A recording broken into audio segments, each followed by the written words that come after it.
About a good 99.9% of the last video was all based on this kind of thing, the old 3-note per string, kind of like picking, you know, alternate picking starting with a downstroke, kind of thing.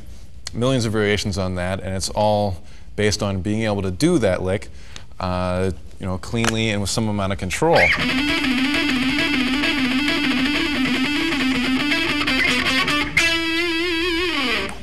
But one thing that is pretty easy to forget, or must be because I've seen a bunch of people doing it, is forgetting about things like dynamics and control of the general tone of the string.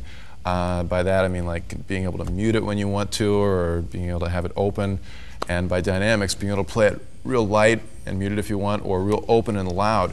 And the basic way to practice this is just by doing that exact thing. A clean tone helps. I mean, if you turn down your volume a little bit and get like a twangy kind of clean tone, you can hear it a lot better.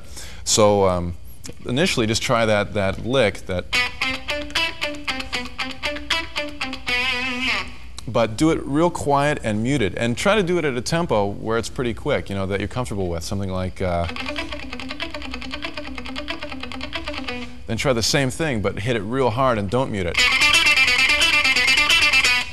And then try to go between the two different feels.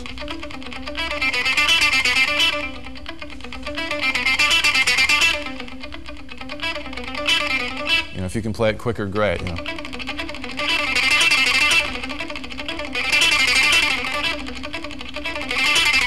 But this takes a lot more control than just hitting everything with the same attack and the same volume.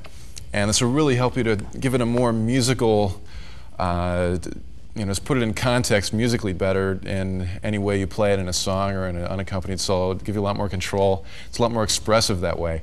With distortion, it'll sound a little bit more like this. Let me try it like this. I'll hit it real light and muted first. I'll start hitting it harder. Muted.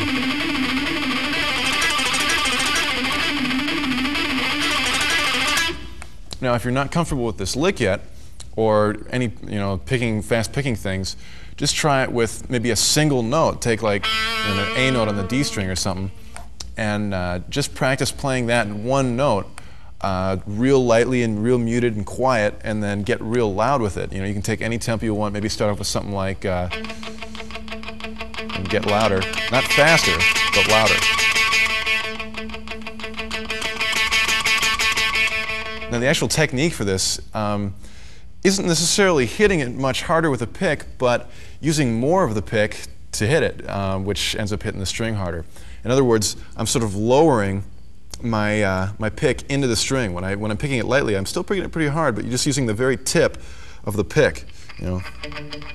And then I lower the pick in to hit it harder because it uses a larger part of the pick, so it whacks it a little bit better.